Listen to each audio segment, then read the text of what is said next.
আমরা আপনাদের গতকালকে এটার ব্যবহার সম্বন্ধে বলছিলাম যে প্রতিবন্ধী যাদের হাতে কাজ করতে পারে না প্রতিটা ডিভাইস এভাবে উঠাবে।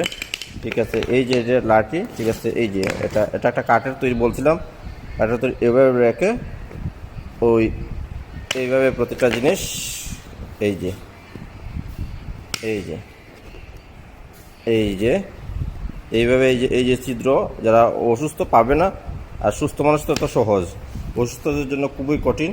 ওইভাবে তুলবে, ঠিক আছে, এইভাবে তুলবে, এইভাবে তুলবে, এইভাবে তুলবে। বাপরে! তারপরে প্রতিটা ডিভাইস আবার সেম, এই যে দেখেন, এই যে দেখেন, এই দেখেন, প্রতিটি ডিভাইস এইভাবে। যারা অসুস্থ তাদের জন্য খুবই কষ্ট হবে, তো দিন তাদের হাতের ব্যালেন্সটা ঠিক থাকবে এইভাবে। ডিভাইসটাতে আপনারা যাদের বাচ্চাদের হাতে